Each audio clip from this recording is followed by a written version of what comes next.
Alright, here we go into episode 42 of the Plains of Experience, and today we're talking about the common warthog. This was actually a really fun exhibit to do. I kept it pretty simple, but I really enjoyed it. So, the common warthog's scientific name is Phacochorus africanus. Both being Greek, phakos meaning wart and choros meaning pig, and of course africanus.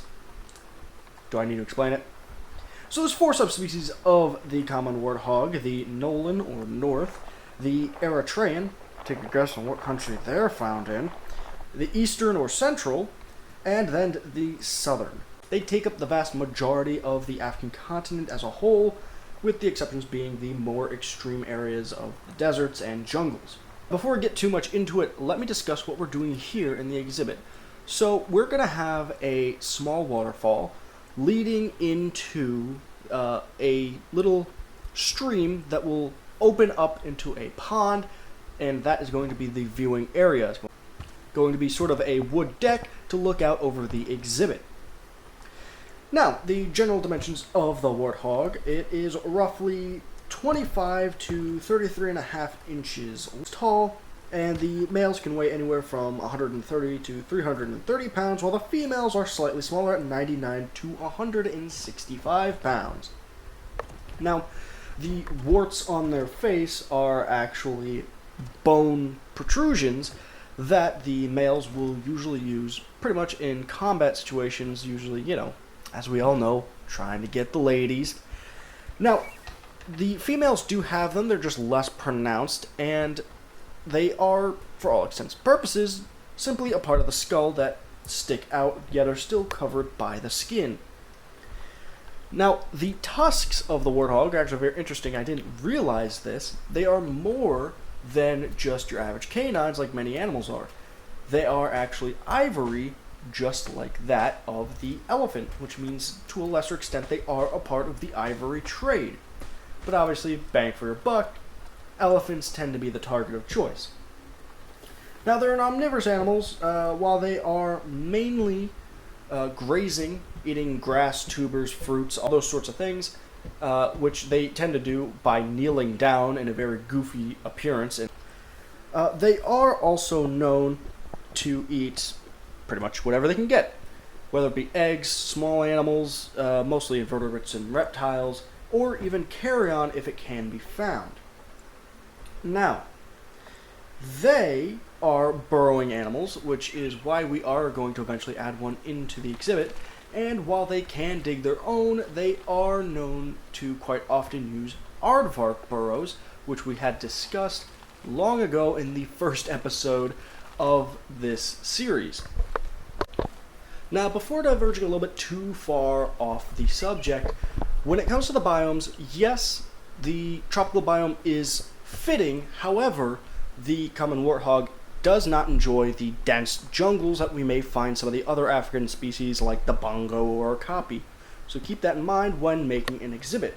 Now, while they will mostly run, encountering a predator, they are very much capable of fighting with their tusks. Especially mothers trying to defend their piglets, they have been known to go on the offensive. Now, most of the time this would be on somewhat smaller animals like cheetahs, leopards, and if there's by chance a lone painted dog, they would probably try their luck then. But for the most part, they are going to take off, maxing out at roughly 30 miles an hour, their tails held straight upward. We don't exactly know why they do this. However, it is thought that it is meant to be somewhat of a warning, almost like a flag, to notify other animals that, hey, there's a predator, I'm currently being chased. Now, usually they will run to their burrows, and unlike many other species of burrowing animals, their preferred way is to enter their burrows ass backwards. Now, the reason for that is twofold. One, if they're being pursued, anything that's coming after them is just going to get a face full of the tusks that will be pointing straight out from their opening. Or number two, if they aren't actively being pursued, it is a great way to bolt out of the burrow as fast as they possibly can without having to turn around. Now, on top of that little bit of behavioral information, we also have to point out the fact that, much like many other African animals, to escape the heat, other than just running into their burrow, they will wallow in the mud, which also does a great job at keeping things like flies away or other biting insects. And when that doesn't work, they are known to have a symbiotic relationship with the banded mongoose and the vervet monkey, along with the oxpecker and many other animals, to help relieve themselves of annoying parasites. Which means, while the meerkat is slightly different, Timon and Pumbaa was pretty legit. While not overly territorial, they do have a home range that they will occupy in groups known as sounders. Now, the groups can vary based on, all the obvious things we've spoken about previously. How many males, how much food, how many young. I've gone through that 1,000 times before. Interestingly enough, though, a little bit of extra information about their territorial range is that in 2020, a population had escaped in South Texas.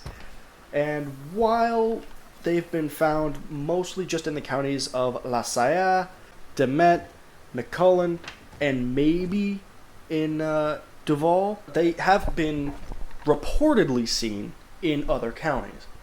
Now, that does bring up a very interesting thought of how they're going to fare against the native peccary population and the also invasive wild boar population, which, if you know anything about that, you would know that that is a serious issue that Texas is dealing with the best they can with mass murder.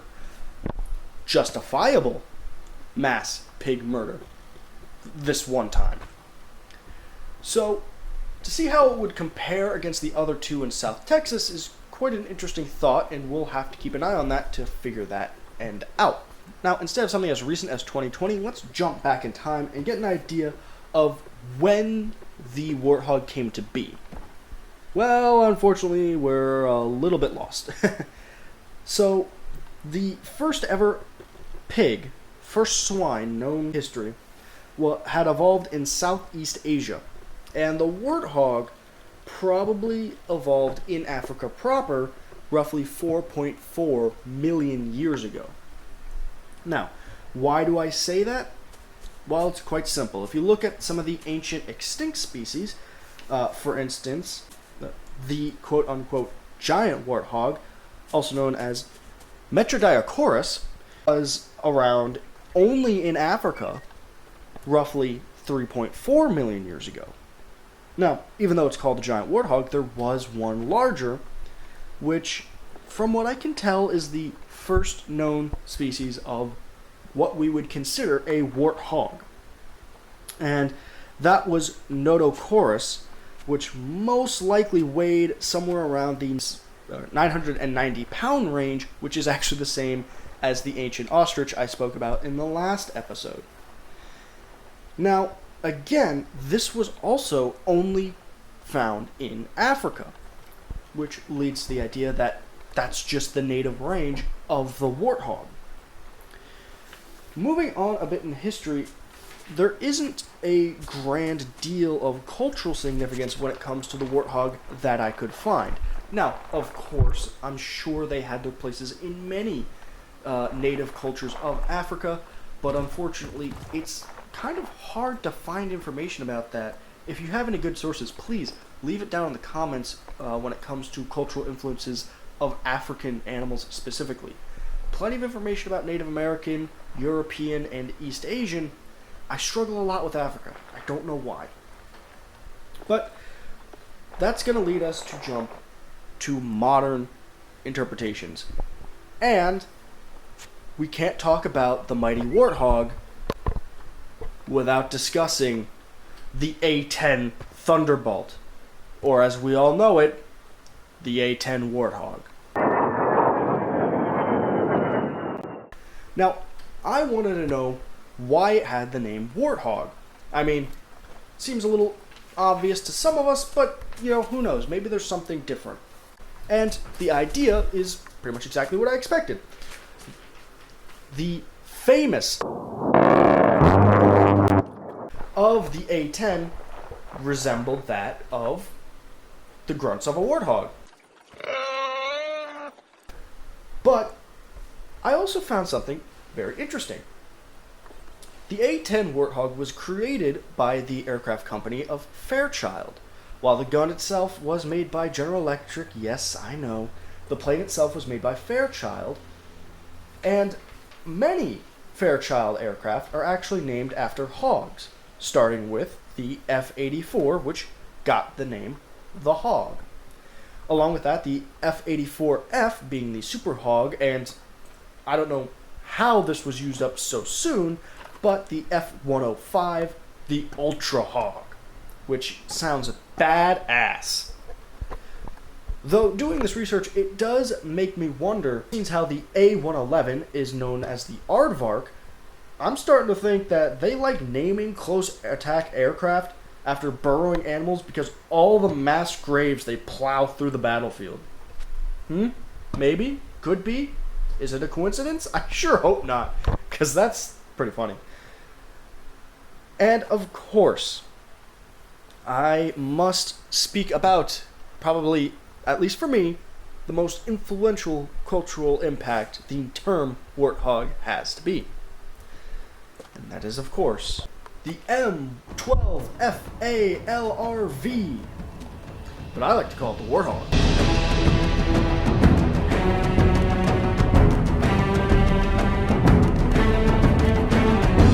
Yes, the most iconic vehicle in the Halo series, the three-man fast attack vehicle, the Warthog. And honestly, its name is very fitting. While it was named after the front tow hooks, it would be amiss to say that more of this vehicle doesn't look quite apropos to the name Warthog, even though some may think it looks more like a Puma. If you look at the sloped design of the front end, it looks much like the head of a Warthog, along with the machine gun in the back being a great representation of the straight up sticking tail, especially when you're shooting at those goddamn banshees that won't piss off at the second mission. Either way, obviously very influential in culture as we know it, along with obviously being a part of quite a few movies, including, as I alluded to earlier, Pumbaa from my favorite movie as a child, The Lion King. But with all that said and done, I believe I have wrapped up all the information I have acquired about the Warthog, and I really hope you enjoyed the video. I had a great time making it, and as I had said in the last video, before I go, New Year's Eve into New Year's Day, 6 p.m. to 6 a.m. American Eastern Standard Time, I will be doing a 12-hour live stream to raise money for my local zoo and game preserve while playing Planet Zoo, maybe Civilization, doing some history, some Q&A, and at the end of that live stream, I will be publishing a very special video to ring in the new year. And with all that said and done, thank you for watching. If you enjoyed, please leave a like, comment, subscribe, all the fun stuff we know and love. And I will see you in the next video when we go over the common wombat. So, go outside, touch grass, drink water, hug your loved ones, and goodbye.